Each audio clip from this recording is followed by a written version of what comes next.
नमस्कार मित्रों, आपके अपने आध्यात्मिक motivational YouTube channel God voice ईश्वर की आवाज़ में मैं अनाम अव्यक्त आपका हार्दिक स्वागत करता हूं, अभिनंदन करता हूं।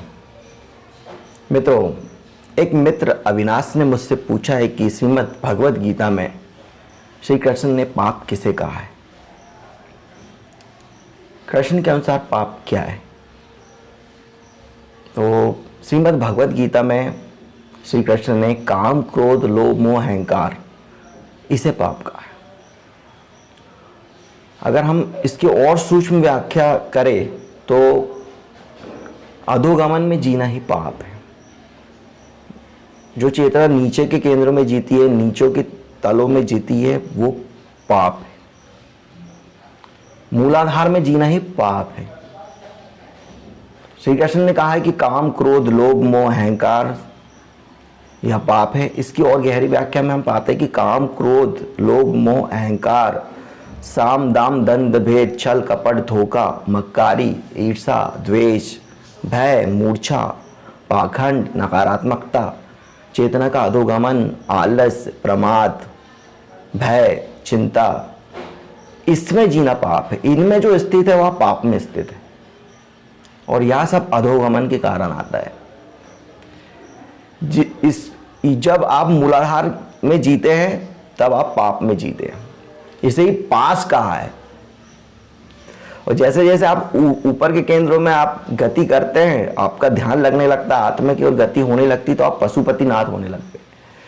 भगवान शंकर को हम पशुपतिनाथ इसलिए कहते हैं क्योंकि उन्होंने अपने तीसरे नेत्र को खोल दिया था, आज्ञा चक्र में विस्तृत हो गए थे। गंगा उनके सहस्त्रार से बह रही थी, इसलिए वो पशुपतिनाथ है।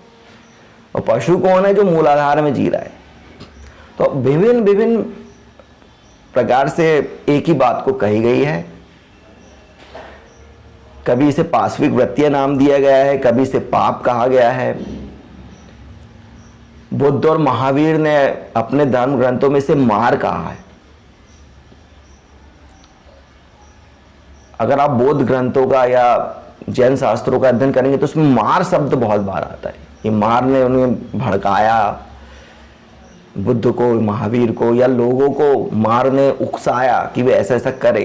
तो ये काम, क्रोध, लोभ, मोह, अहंकार को ही बुद्ध ने या महावीर ने मार कहा है। इसी को ईसाईयत और इस्लाम ने शैतान कहा है। अगर आप ईसाईयत के धर्म ग्रंथों को पढ़ेंगे या इस्लाम के धर्म ग्रंथों को पढ़ेंगे, अगर आप बाइबल पढ़ते हैं या कुरान पढ़ते हैं, तो उस पर भी बार बार शैतान शब्द के बारे में लिखता है कि शैतान ने मोहम्मद साहब के ऊपर ने लोगों को भड़काया, शैतान ने जीसस को भड़काया, लोगों को उनके खिलाफ किया। मतलब काम, क्रोध, लोभ, मोह, अहंकार ने लोगों को भड़काया है। तो इसी को संतों ने काल कहा है। अगर संतों के शास्त्रों को भी आप पढ़ते हैं, संत मत को आप पढ़ते हैं, तो उसमें भी काल शब्द बहुत बार आता है। काल, संतों ने इसी को नरक कहा है, इसी को माया कहा है। हिंदू शास्त्रों में यही माया है, यही नरक है, यही राक्षस है, यही शैतान है। योग शास्त्र में इसे मूलाधार कहा है। अन्य शास्त्रों में यह पाताल है, यही रसातल है, यही अज्ञान है, यही असत्य है, यही अवगुण है, यही दुर्गुण है, यही पाश्विक वृत्तियां है। तो भिन्न भिन्न नाम दिए गए हैं, मगर इसका जो मूल है वो यही है। काम, क्रोध, लोभ, मोह, अहंकार, साम, दाम, दंड, भेद, छल, कपट, धोखा, मक्कारी, ईर्षा, द्वेष, भय, मूर्छा, पाखंड, नकारात्मकता, चेतना का अधोगमन, आलस, प्रमाद, भय, चिंता, इसी में जीना पाप है। और अगर आपको इससे मुक्त होना है तो आपको अपनी चेतना को ऊर्ध्वगामी करना पड़ेगा। इससे मुक्ति का एकमात्र उपाय है चेतना का ऊर्ध्वगमन। जैसे जैसे आप अपने शरीर में भीतरी चक्रों को डेवलप करेंगे, ऊपरी चक्रों में आपका विकास होगा।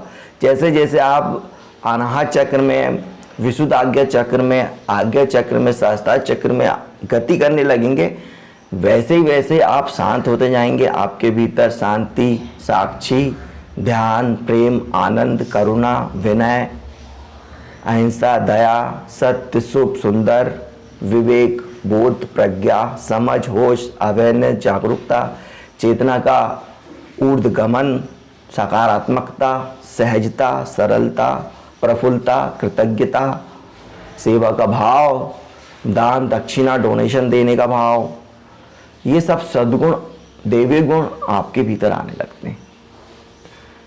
ऊर्ध्वगमन जब आपकी चेतना का होगा तब, और जैसे जैसे आप अधोगमन में, तो आप है ही, अधोगमन में स्थित रहेंगे तो आप पाप में स्थित है। ऊर्ध्वगमन में आप स्थित होंगे तो आप परमात्मा में, प्रेम में, प्रभुता में स्थित होंगे। तो आप अगर पाप से मुक्त होना चाहते हैं, अपने भीतर ही परमात्मा का अनुभव करना चाहते हैं, अपनी आत्मा को जानना चाहते हैं, तो हमारे सहज ध्यान योग को प्रतिदिन 15 मिनट अवश्य करिए। अगर आप हमारे सहज ध्यान योग को करते हैं तो आपका शरीर स्वस्थ हो जाएगा, आपका मन निर्मल हो जाएगा, आपके विचार शुभ हो जाएंगे, आपकी भावनाएं कल्याणकारी हो जाएगी, आपकी ऊर्जा ऊर्ध्वगामी हो जाएगी, आप अपने शरीर में स्थित हो जाएंगे और परमात्मा आप में उतर आएगा। तो सहज ध्यान योग कैसे करना है, इसकी लिंक मैंने डिस्क्रिप्शन में दी हुई है, आप वहाँ जाकर इसे देख कर सीख सकते हैं और आप निश्चित रूप से पाप से मुक्त हो जाएंगे। और ग्रहणा हमें पाप से करना है, प्राप्ति से नहीं करनी है। आप अपनी मना स्थिति को बदल दीजिए, जिस भी परिस्थिति पे आप रह रहे हैं वो परमात्मा ही हो जाती है। धीरे धीरे अपने चेतना को ऊपर उठाइए।